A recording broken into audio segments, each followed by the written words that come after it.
nosso Deus, nosso Pai. Em nome de Jesus, te agradecemos, Senhor, porque já louvamos o Teu nome, já nos alegramos em Te louvar, em Te adorar, e agora nós vamos estar aqui meditando na Tua Palavra. Nos ajuda, nos abençoa, nos dá graça, Senhor, para que possamos, Senhor, compreender aquilo que o Senhor tem para tratar conosco. Abre o nosso entendimento, a nossa compreensão, que o Teu Espírito Santo possa ministrar hoje em cada coração e que tudo seja para a honra e glória do Teu nome. Assim nós oramos e já Te agradecemos em nome de Jesus. Amém. O versículo que eu quero ler está no primeiro livro de Reis, capítulo 18, o versículo 21 somente.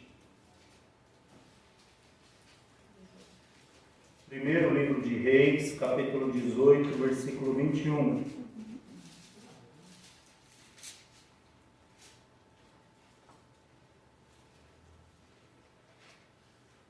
Amém? Pouco amém. Amém. Então já encontraram. Diz assim, 1 Reis 18, 21.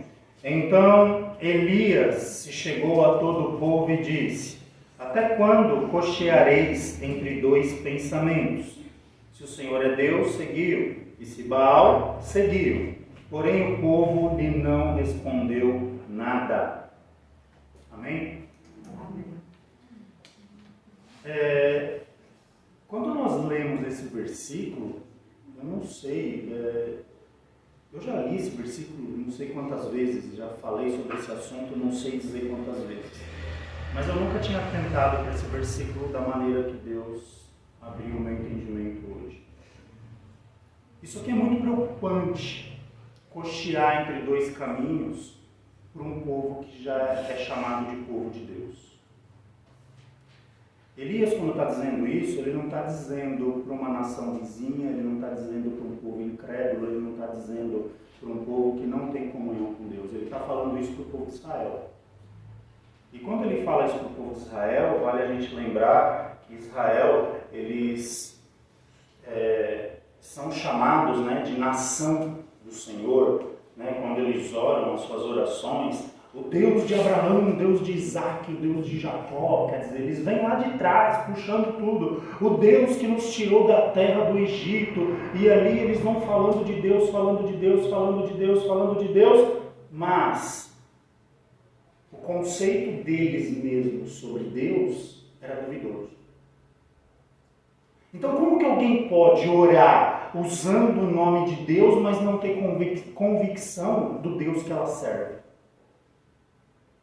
E era exatamente a situação desse povo. Notem que o Deus de Israel, como eu falei, ele foi o Deus que chamou Abraão, que fez uma promessa a Abraão, que cumpriu tudo aquilo que ele havia prometido a Abraão, que levantou uma semente a Abraão, né, o seu filho Isaac. Depois de Isaac nasceu a Jacó, ao qual foram formadas ali as 12 tribos de Israel, através da descendência de Jacó. E Deus cumprindo promessa sobre promessa, de acordo com a história da descendência do povo de Israel. Deus levanta um povo, depois Deus levanta Moisés, Deus envia Moisés ali para tirar o povo daquela situação de escravo no Egito, leva o povo a uma terra que mana leite e mel, sustenta aquele povo no deserto, foi extremamente paciente, tolerante com aquele povo no deserto, porque era um povo que insistia em errar, insistia ali em ter um coração duro, em não guardar os mandamentos do Senhor. Deus estabelece ali na Israel como nação na nova terra. Depois o povo deseja um rei. Deus levanta ali um rei, não é? Primeiro Saul, depois Davi e Salomão. E Israel é conhecida como uma grande nação.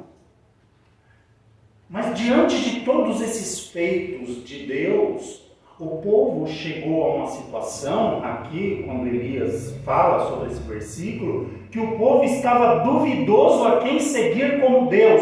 E Elias fala assim: olha, até quando vocês vão cochear entre dois caminhos? Se o Senhor é Deus, seguiu. Mas se for Baal, então, na concepção de vocês, segue-o. E o que é mais assustador, o povo não respondeu nada. Porque quando alguém não responde nada, é porque é conivente e não tem certeza. Porque se eu tivesse alguém ali certo do caminho que estava trilhando, certo do caminho que estava percorrendo, que estava ali, né, fiel a Deus, seguindo a Deus, fazendo a vontade de Deus, essa pessoa nesse exato momento falaria, não, para mim, o Senhor é Deus. Independente do que o A, B ou C achem, para mim, o Senhor é Deus. E eu vou seguir o Senhor. Lembra lá no livro de Juízes, né? Quando, acho que foi em Juízes, que Josué fala, eu e a minha casa serviremos ao Senhor. Quer dizer, Josué tomou uma posição clara. A posição de Josué não era duvidosa em relação a servir a Deus. Olha, vocês querem fazer o que vocês quiserem, tudo bem, beleza. Porém, eu e a minha casa serviremos ao Senhor. Posição definida. Só que o contexto aqui era o seguinte, e isso é o que me assusta dentro desse texto, do que nós vamos falar. Havia um rei nessa época, o rei Acabe, e o rei Acabe ele não era um bom rei. Ele era descendente, né, descendência de Israel, da linhagem do povo de Israel, mas ele foi um rei que no coração dele ele não tinha o desejo de seguir a Deus. E para piorar a situação de Acabe, ele se casa com uma mulher, se não me engano, ela era do povo dos Sidônios, né? A Jezabel, ela era dos Sidônios, se não me engano, e ela era devota de Baal. E quando eles se casam, ela se torna rainha. E ela vindo para Israel, no Reino do Norte, né? Nessa época era dividido os dois reinos, Reino do Norte e Reino do Sul. Acabe reinava sobre as 10 tribos do norte. Jezabel, ela ali rainha, e ela começa a instituir no meio do povo a adoração a Baal. Isso eu acredito que não foi uma coisa que quando ela se casou com Acabe, ela, bom, para tudo, a partir de hoje vai ser assim, assim. Não. Eu acredito, minha maneira de ver, foi uma coisa gradativa.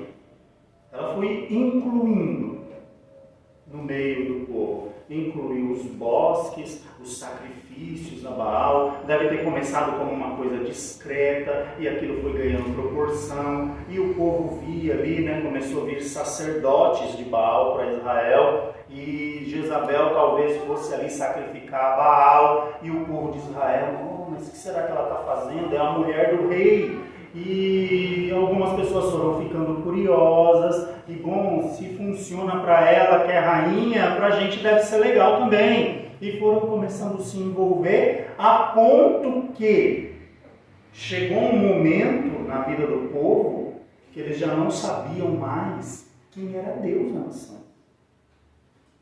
Esse é o grande agravante. E qual que é o grande problema dos dias de hoje que nós estamos vivendo?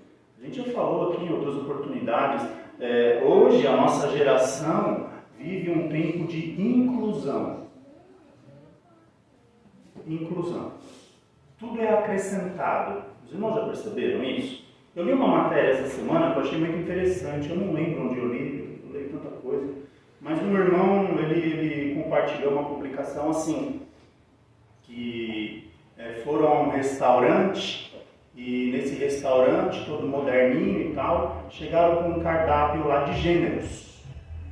Esse aqui é para o gênero masculino, feminino, gênero X, que são os indefinidos, que agora até na Argentina, essa semana foi aprovada uma lei que no documento, quando a pessoa ela não amadureceu, supostamente, né, dentro da ótica deles, na cabeça dela ainda a sua definição de gênero, o documento sai, imagina que no RG sai lá gênero X. Sexo, não é sexo, né? Gênero, masculino, feminino? Não, é X, não decidiu ainda. Quando ela decidir, ela tira um novo documento e define. Ó.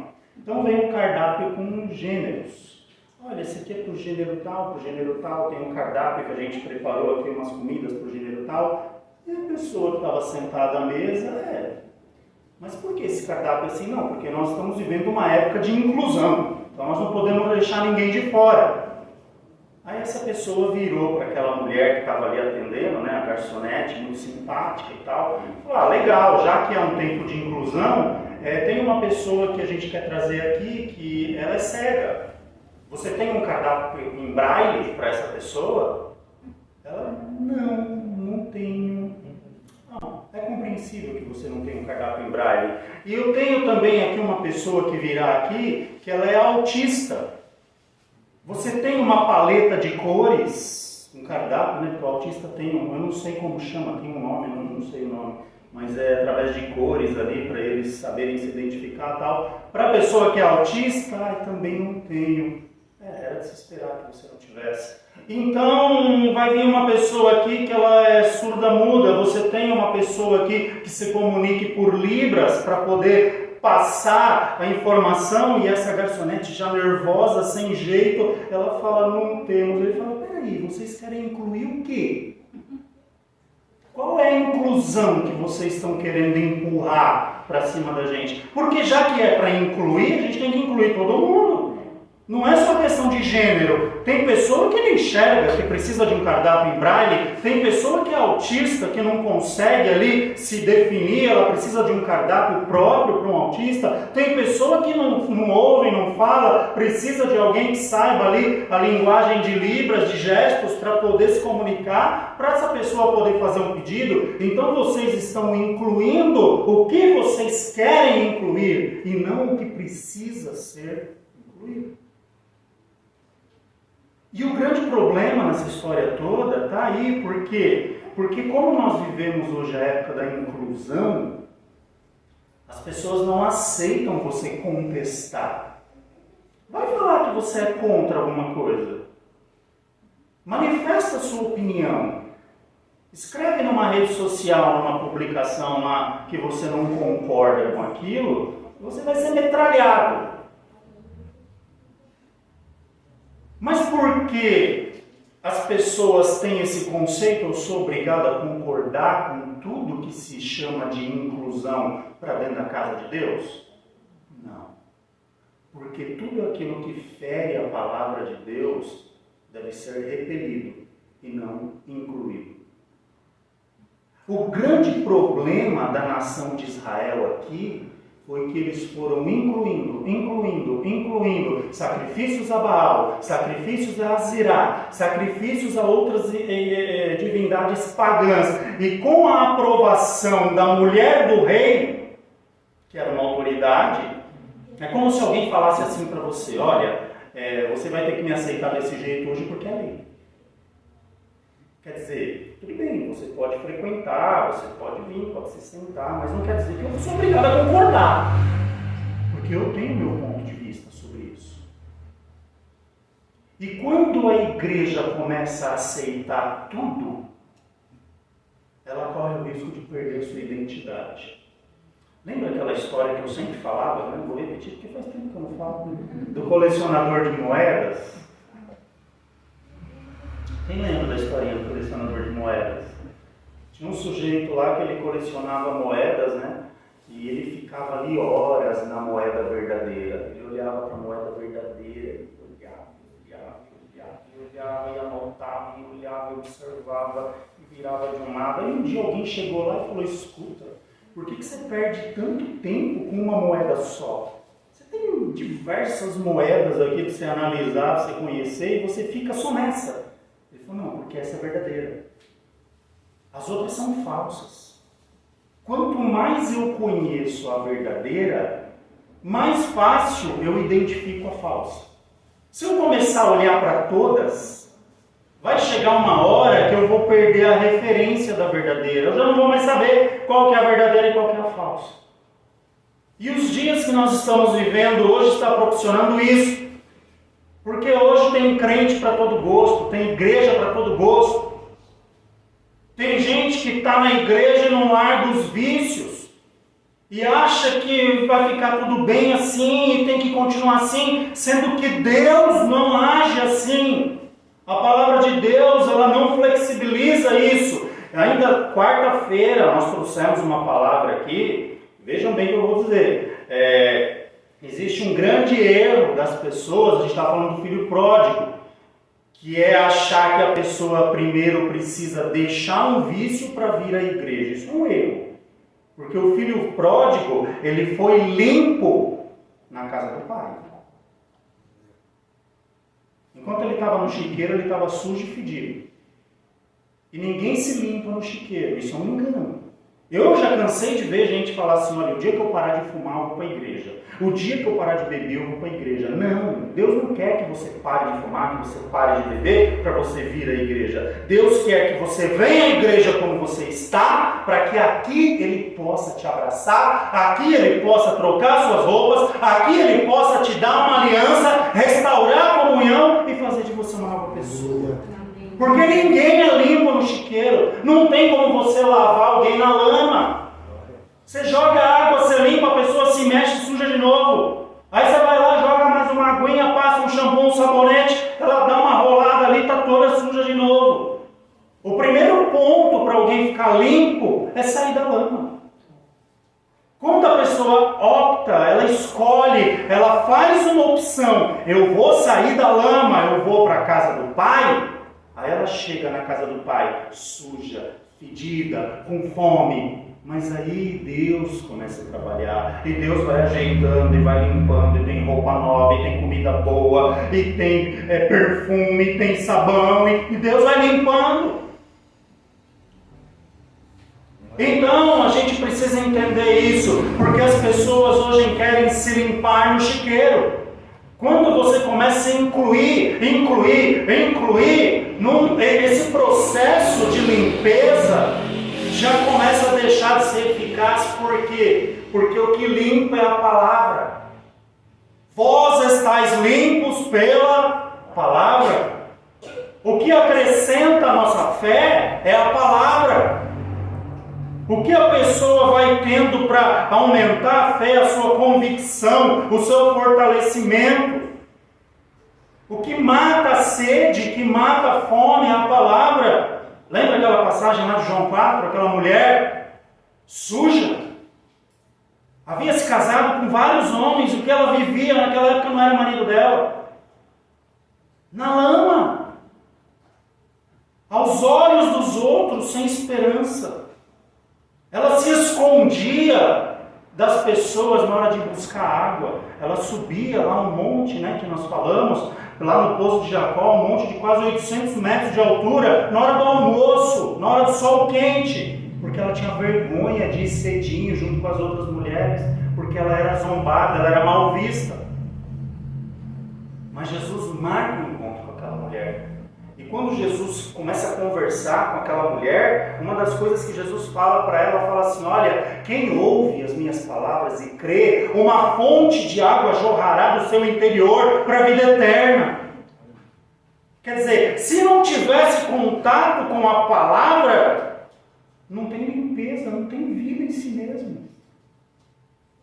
E as pessoas hoje querem ser crentes do jeito delas. Mas eu tenho isso aqui que eu gosto, eu não abro mão disso. E Deus, Ele quer o meu coração e tá bom assim. Engano. Deus, Ele quer o seu coração e o resto do corpo também. Porque a Bíblia diz que nós somos templo do Espírito Santo. Deus faz morada em nós. Você é casa de Deus, do Espírito Santo. Não é só o coração. É tudo. Veja que a situação do povo aqui era uma situação que Elias falava assim, olha, até quando cocheareis entre dois pensamentos? O que é cochear? Já viu um coxo andar? O coxo ele anda assim, ó. É aquele que manqueja. Aí quando ele quer equilibrar de um lado, ele tomba do outro. Quando ele quer equilibrar do lado, ele tomba do outro, né? Imagina, um coxo no meio de uma bifurcação sem saber para onde ir. Porque tinha dois caminhos aqui. Elias fala, vocês acham que o Senhor é Deus? Seguiu. Mas se vocês acharem que para vocês Baal é Deus, também seguiram. O que Elias estava dizendo? Olha, vocês acham que essa situação de ficar em cima do muro está agradando a Deus? Muito pelo contrário. Vocês não estão saindo do lugar e Deus está se irando contra vocês. Porque aquele povo estava assim, só marcando o passo. Ó. Eu vou para cá, eu vou para lá, eu vou para cá, mas eu vou para lá. Parece que está cavando no chão, né? Quando você fica andando sem sair do lugar, parece que vai fazendo buraco. E a vida está parada. O povo estava sendo castigado por isso e eles não estavam entendendo. Por que eles estavam sendo castigados? Lembra do contexto? 3 anos sem chuva em Israel. 3 anos sem chover. 3 anos e meio, né? Durou o tempo da estiagem em Israel. E o povo lá, quem que nós vamos servir? Lembra do Senhor. O Senhor fez grandes feitos, mas isso foi lá no passado. Hoje o nome da vez é Baal. Porque a rainha, olha a rainha lá no palácio. Tem um vidão, come do bom e do melhor. E ela é devota fiel a Baal. Então acho que se a gente servir a Baal também, nós vamos ter uma vida igual a dela. Quer dizer, as opções aqui eram equivocadas. A ponto que quando Elias põe esse povo contra a parede, olha, vocês vão ter que dizer agora, para que lado vocês vão? Porque do jeito que está não dá para ficar. E esse povo ficou sem resposta. Nós estamos vivendo um tempo, irmãos, que a gente precisa zelar. Eu tenho insistido nisso, acho que eu estou sendo até cansativo. Mas a gente precisa zelar por tudo que a gente aprendeu, de quem nós temos aprendido. Porque o que está aparecendo de coisa por aí. Quarta-feira, olha, quem não veio, me desculpa, não é porque sou eu que falo, não, irmãos, é porque eu vou ser bem honesto, eu de mim mesmo não tenho nada para oferecer para a igreja. Se eu tivesse que estar aqui de mim mesmo, eu estava em casa porque os irmãos iam ganhar mais. Mas pela misericórdia de Deus, quarta-feira Deus nos deu uma palavra e foi assim algo que me edificou demais. Quando o filho pródigo resolve voltar para sua casa, ele queria voltar como um funcionário do pai. Ele parou, ele estava lá no chiqueiro, né, cuidando dos porcos. Bom, ele lembrou, ele com vontade de comer a comida dos porcos, ele pensou assim, lá na casa do meu pai, o funcionário mais simples do meu pai come uma comida melhor que essa que eu estou desejando comer. Porque aquilo que ele queria comer não era nem comida de gente, era comida de porco. Falou, então eu vou voltar para o meu pai, vou me humilhar e vou servi-lo. A ideia dele era voltar como o menor dos empregados do pai. Só que tem uma coisa, no reino dos céus não tem vaga para funcionário. Lá só tem lugar para filho. Funcionário é aquele que quer receber. Alguém aqui trabalha de graça? Alguém aqui levanta cedo para ir trabalhar, chega no fim do mês, não tem remuneração? Todo mundo quer receber o seu salário justo, porque trabalhou. Só que com Deus não funciona assim. Deus, ele trata com filhos, não com empregados. Deus não tem empregado. Deus não precisa de mim para ser empregado dele. Deus, ele usa filhos. E está cheio de gente por aí querendo ser empregado de Deus. Por que eles estão querendo ser empregado? Porque eles estão comercializando. Quem comercializa é funcionário, não é filho. Ele está querendo ganhar a respeito da barganha que ele está fazendo. Por que você está vendo tanta gente hoje querendo tirar proveito financeiro nas igrejas? Será que esse sujeito é filho? Ele está agindo como um funcionário. A igreja é uma empresa e ele está agenciando as coisas de Deus e tendo lucro em cima. Isso é uma coisa que está sendo incluída no nosso meio e a gente não está enxergando. E a gente está aceitando e a gente está engolindo.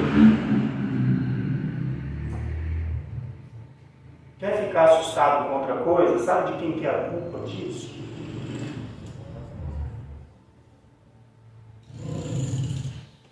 Do povo. Porque o Acabe que era o culpado, a Jezabel, que era uma mulher que a Bíblia diz que ela era ali uma feiticeira, uma prostituta. Mas a culpa era do povo. Por que a culpa é do povo? Lembra quando Moisés subiu um monte para orar? 40 dias para receber as 2 tábuas com as leis, com os mandamentos? O que aconteceu? Moisés estava demorando voltar, não é? O povo ficou inquieto. 15 dias, 20 dias, nada do Moisés e foram lá procurar. Era o irmão mais velho de Moisés. Escutarão, Moisés deve ter morrido lá em cima. Não volta mais, o povo está inquieto, não sabe o que fazer. E o negócio é o seguinte, nós precisamos de um Deus. Arão ficou ali meio acuado, sem saber o que fazer, e ele engoliu o que o povo pediu. Ele aceitou aquela inclusão. Dá-nos um Deus, Arão. Precisamos de um Deus, esse negócio não está certo, Moisés não volta, ele era o nosso líder, e agora a gente precisa de um Deus. Aí Arão fala, tá bom, dá os pendentes de ouro de vocês. Quem que forneceu o material para o bezerro de ouro ser construído? O povo. Foram lá, tiraram os brincos, as pulseiras, os colares, tudo aquilo que eles tinham lá de ouro. Tá bom isso aqui, Arão? Tá bom, vamos lá, derrete, funde tudo, faz um bezerro. Tá aqui, povo, o Deus que tirou vocês da terra do Egito. Imagina Deus vendo tudo isso. E olha que Deus tinha acabado de abrir o mar para aquele povo, Deus tinha acabado de mandar o maná, Deus tinha acabado de fazer a água da rocha brotar, Deus tinha acabado de mandar codornizes quando eles queriam comer carne, Deus livrando aquele povo cada dia de guerra, de perigo, Deus colocando uma nuvem para eles andar debaixo, para o sol não derreter aquele povo no deserto, mandava uma coluna de fogo à noite para clarear o acampamento e aquele povo não morrer de frio no deserto à noite. E aquele povo simplesmente vira, queremos um Deus. Quem que financiou o bezerro? O povo. Aí hoje chega um camarada aí, vai pregar, cobra 30 mil reais. Quem que paga? A igreja que ele vai? Não, os líderes lá estipulam um ticket, né? Olha, está aqui a entrada hoje para o culto, vai ser X. E o povo paga e entra. Tem um show, não fala show, porque louvor é uma coisa, apresentação, show é outra. Aí vai o fulano de tal cantar lá, é gospel. Quanto custa? Ah, não sei, acho que é 60 ou 100 reais por pessoa. Ah, vai ter umas 50 mil pessoas lá. Faz uma continha básica aí. O sujeito que canta ganha uma fortuna, o que arruma, organiza o evento ganha uma fortuna. Quem paga?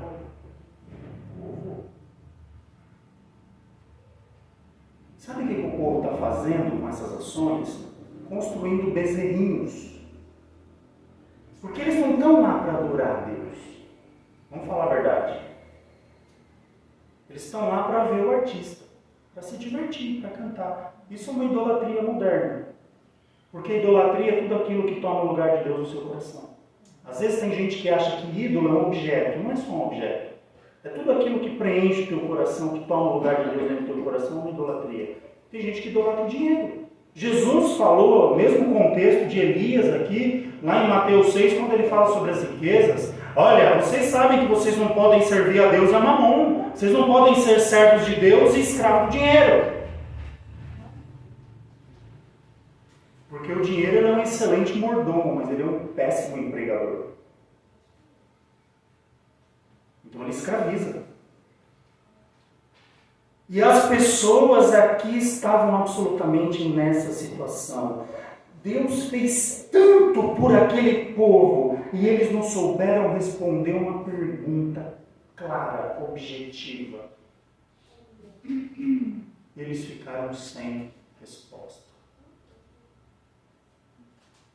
Precisou Deus dar uma nova chance para eles. Quando nós vemos aqui aquela passagem que Elias vai lá e faz aquele voto com Deus, olha, então vamos fazer o seguinte, já que vocês estão indecisos, nós vamos fazer o seguinte, chama os profetas de Baal e eu vou estar aqui representando a Deus.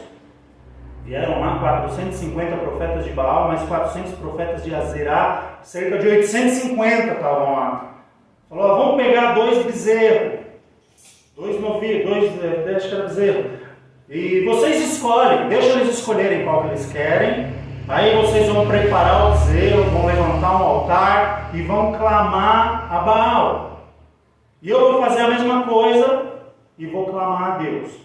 E o Deus que responder por fogo será o verdadeiro Deus.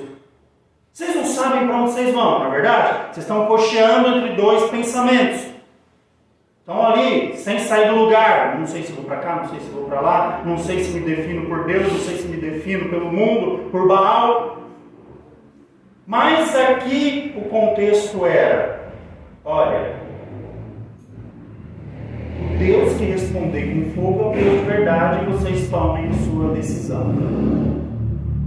E a Bíblia diz que eles levantaram lá no altar a Baal, pegaram ali o bezerro, colocaram lá em cima e ficaram a manhã toda, até ao meio-dia, gritando lá por Baal, clamando, Baal, manda fogo e não sei o que, e nada.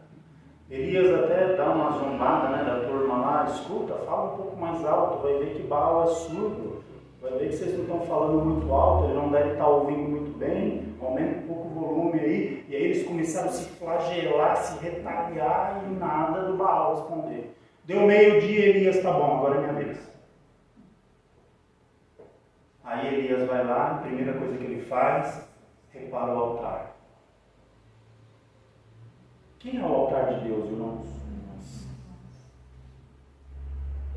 Um altar que coxia entre dois pensamentos consegue oferecer sacrifício? Porque Deus não recebe. Não dá para barganhar essas coisas com Deus. Sabe por quê? Eu vou explicar o porquê que não dá para barganhar essas coisas com Deus. Porque Deus não divide a sua glória. Já viu aquela pessoa que no momento do desespero, quando a pessoa é incrédula, tem alguém doente, ela pega a pessoa doente, está o filho doente lá, ela leva na macumba, leva no centro espírita, leva na igreja católica, leva na igreja evangélica, unge, dá passe, faz trabalho lá no terreiro, faz oração do terço, e beleza, se essa pessoa sarar, você vai atribuir a cura a quem? Deus não entra nesse negócio porque Ele não divide a glória dele com ninguém. Ou você clama a Deus, ou o negócio está fora. Eu lembro de uma pregação do pastor T.L. Osborne, ele foi um grande evangelista, né? Ele pregando lá na África, ele fez uma cruzada na África, e era um lugar onde ele estava pregando ali, que era dominado pela feitiçaria. Era um lugar que era impregnado ali pelo ocultismo, pela feitiçaria. E no final da pregação dele, trouxeram uma criança, filha de uma das feiticeiras de lá, uma das grandes feiticeiras do local, e falou assim, olha, se esse Deus que você está anunciando aqui curar meu filho, eu vou crer que tudo que você está dizendo é verdade e vou começar a segui-lo. Essa feiticeira dizendo. Eu imagino que dentro do que ela seguia, ela devia já ter tentado todas as coisas para a cura daquela criança e não deve ter tido sucesso para ela tomar essa posição. E o T.L. Osborne, ela com a criança no colo, com o rosto voltado para o ombro, ele falou, tá bom, me dá a criança aqui que eu vou orar a Deus e vou clamar a Deus.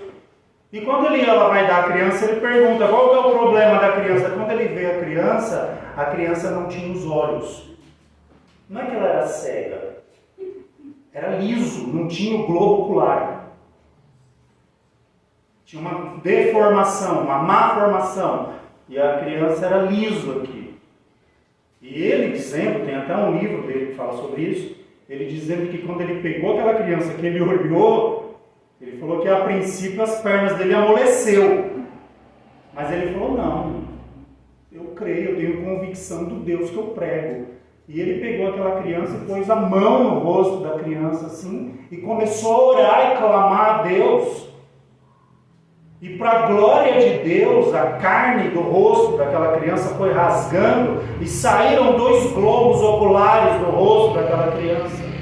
Aquela mulher dobrou o joelho na hora e abandonou aquela vida da feitiçaria e se converteu a Jesus ali, naquele momento.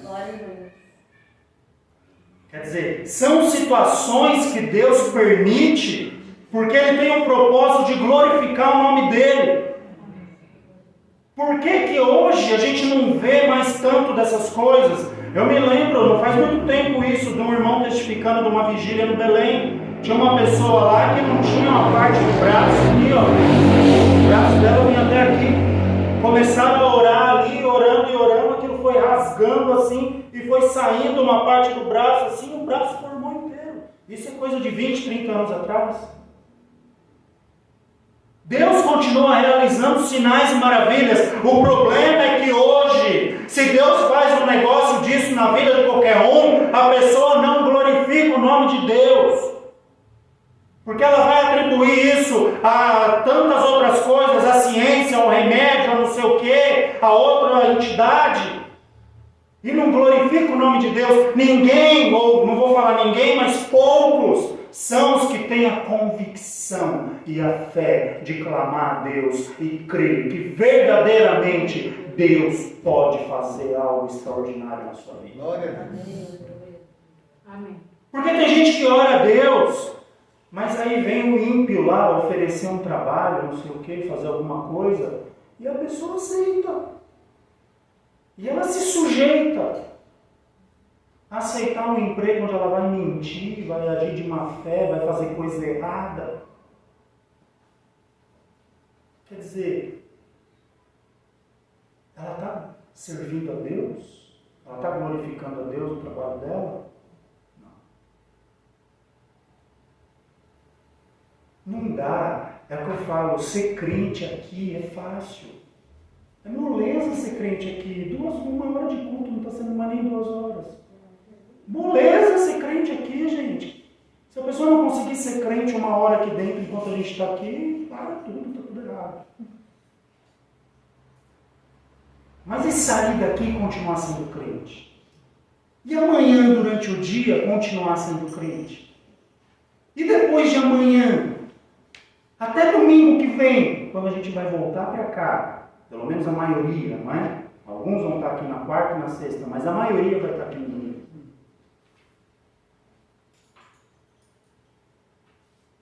Continuar sendo crente todo esse período. Porque a pessoa que não age assim, ela está cocheando entre 2 caminhos. Se eu perguntar agora aqui, não precisa responder. Quem crê em Deus? O Senhor é Deus para você? Todo mundo vai falar um uníssono, amém, não é? Vai ficar até bonito de ouvir. Mas e quando der alguma coisa errada amanhã? E quando acontecer algum problema? E lá no meio da semana, quando alguma coisa sair do jeito que você não deseja? Você vai ter a mesma convicção do domingo aqui dentro da igreja? E é esse ponto que é o cochear entre 2 caminhos. Não dá para ser crente agora e depois eu jogar minha carteirinha só para o domingo que vem. Então o povo aqui estava dividido, eles não sabiam, eles não tinham uma opção definida em seguir e servir a Deus. Quando Elias repara o altar, Elias vai lá, peraí, antes de oferecer o sacrifício, precisa consertar o altar está quebrado. Esse altar, do jeito que está, perdi tempo para apresentar para Deus. Vai ser frustrante. Conserta o altar, aí ele repara o altar. Coloca o bezerro em pedaços. Vamos jogar água. Eu até falei hoje de manhã, né? Quando você faz você vai acender uma fogueira, um fogão a lenha, uma churrasqueira com lenha, com carvão, um dos requisitos é que a madeira ou o carvão esteja bem sequinho. Não sei se vocês já viram acender fogão a lenha com madeira úmida.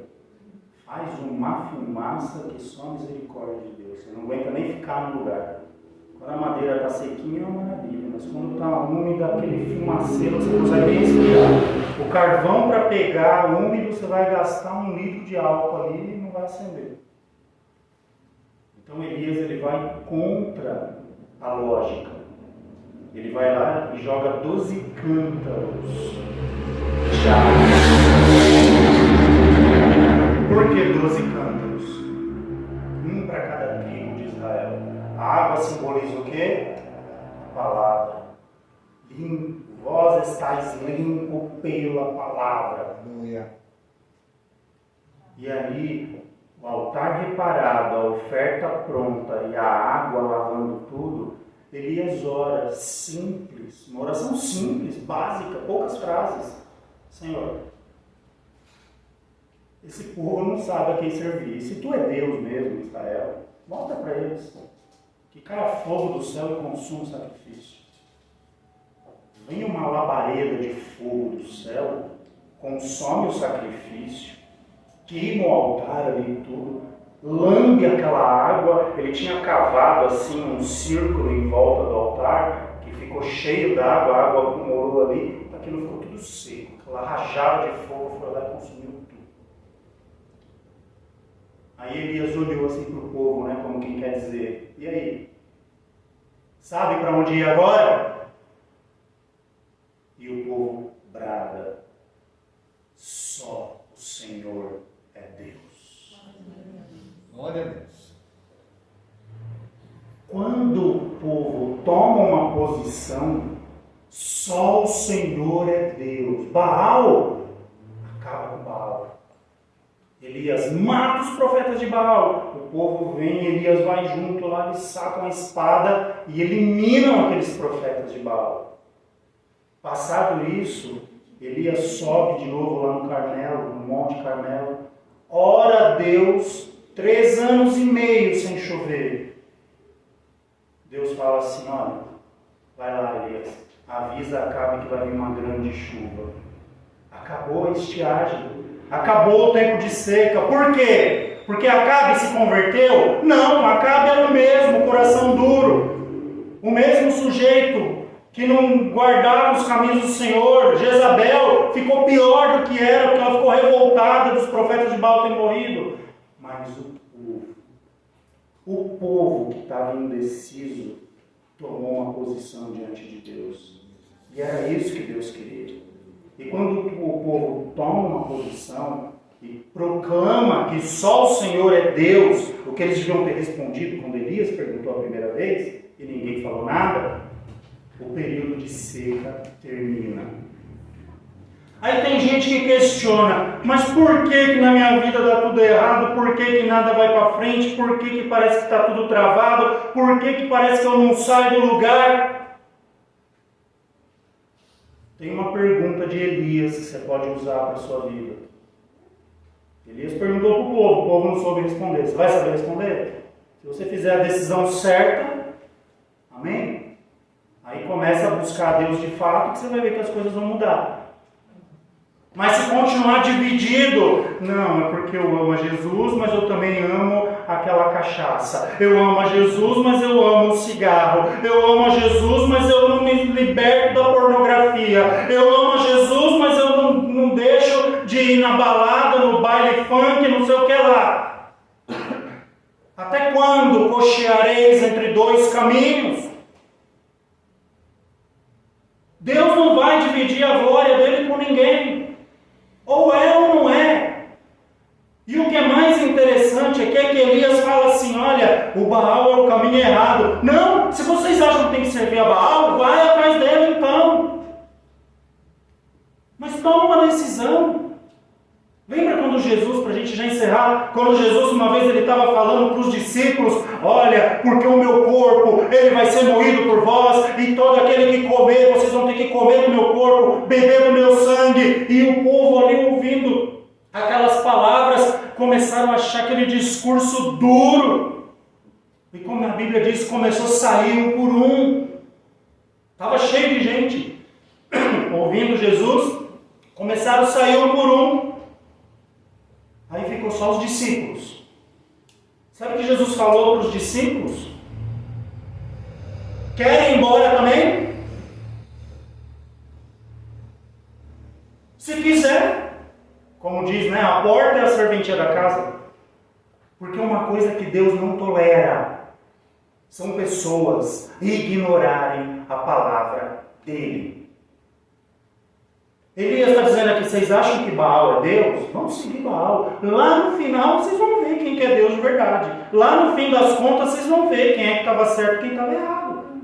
Quando os discípulos ali ficam, e eles ficam naquela situação, um olhando para a cara do outro, vendo todo mundo foi embora. Jesus, vocês querem ir embora também? Querem ir com eles também? Pode ir. Aí Pedro, né? Tem uma graça de Deus ali.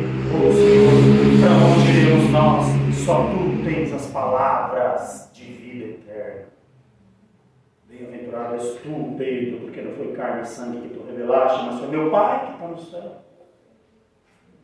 Quer dizer, a opção de Pedro aqui foi feita. Pedro foi um cara 100% depois disso? Não. Pedro errou, Pedro negou Jesus. Pedro falhou, voltou para a velha vida. Jesus, quando foi crucificado, Pedro voltou a ser pescador. Mas o que Jesus faz depois que ressuscita? Uma das primeiras coisas que Jesus faz é ir atrás de Pedro. Pedro estava lá pescando. Jesus se aparece lá na praia para Pedro. Pedro, você me ama? Amo, Senhor, apacenta as minhas ovelhas. Pedro, você me ama? Amo, Senhor, apacenta o meu rebanho. Pedro, você me ama? Amo, Senhor, já disse que amo. Apacenta as minhas ovelhas. Ele vai lá e resgata Pedro, porque Pedro tinha feito uma opção. Pedro tinha tomado uma decisão. Ele não teve força em perseverar naquilo que ele escolheu. Mas nesse caso, Jesus foi lá resgatar ele. Agora, o sujeito que fica em cima do muro, o sujeito que fica ali, hoje eu vou para a igreja, amanhã eu vou para a balada, domingo que vem eu não vou para o culto porque eu vou não sei para onde. Quer dizer, está cocheando, está cocheando. Pode ser quem for. Está cocheando. Vamos ter uma posição definida para as nossas vidas, amém? Amém. Fique atento com aquilo que estão embutindo no nosso meio, nas nossas vidas. Aquilo que estão querendo enfiar a goela abaixo. Você precisa sair brigando, sendo contra? Não. Mas você tem a tua opinião formada.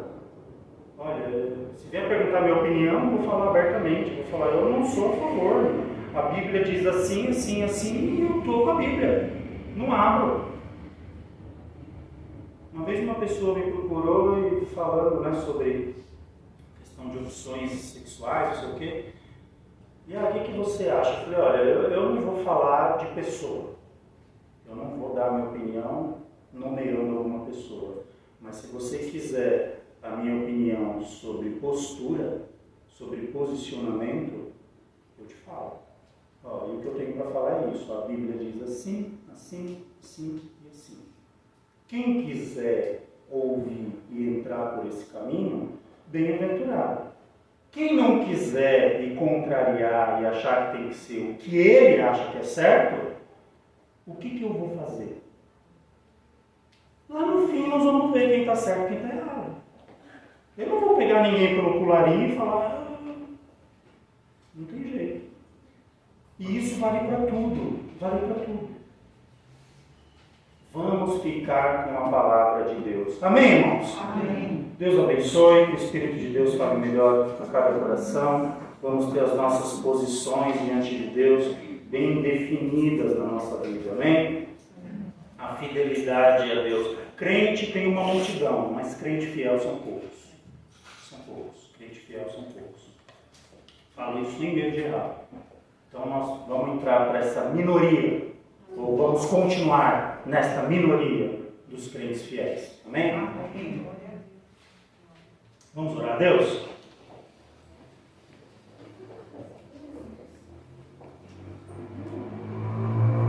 Oremos. Senhor, nosso Deus, nosso Pai, em nome de Jesus, somos gratos a Ti, Senhor, por estarmos aqui na Tua casa, na Tua presença. Somos gratos a Ti pela Tua palavra, Senhor. Ajuda o Teu povo, ajuda-nos, Senhor, a estarmos firmes na Tua presença, firmados em Ti, na Tua palavra. Ajuda-nos, Senhor, a caminharmos com clareza diante de Ti, clareza das nossas posturas, das nossas intenções, e que sempre possamos glorificar o Teu nome com as nossas atitudes. Sabemos que somos falhos, que somos fracos, somos pecadores, sim, mas a Tua graça, o Teu amor, a Tua palavra, o Teu Espírito nos orienta, nos ensina, nos corrige e nos mostra o caminho correto ao qual devemos seguir. Abençoa o Teu povo, Senhor, para que possamos tomar decisões, Senhor, acertadas diante de Ti. Que o Senhor venha nos orientar e nos dirigir em tudo aquilo que formos fazer e que em tudo possamos glorificar o Teu nome. Abençoa também para que tenhamos uma semana de vitória, uma semana na Tua paz, uma semana abençoada na Tua presença. Nos livra de enfermidade, nos livra do mal, continua abrindo abrindo portas, continua suprindo a necessidade do teu povo, contempla aquele que está desempregado, Senhor, aquele que está enfermo, entra com a tua provisão, Senhor, dá graça, abençoa também aqueles que estão fracos, aqueles que já estão caídos, Senhor, levanta pelo teu Espírito, pelo teu poder, pela tua palavra, para que essas pessoas continuem caminhando e glorificando o teu nome. Dá graça, dá vitória, em nome de Jesus. Leva agora o teu povo na tua paz, continua guardando, continua livrando de todo mal. Assim nós oramos e já te agradecemos no nome santo de Jesus. Amém. Que o grande amor de Deus, a graça do nosso Senhor Jesus Cristo e a comunhão do Espírito Santo seja com toda a igreja, não somente agora, mas para todo sempre. Digamos: amém.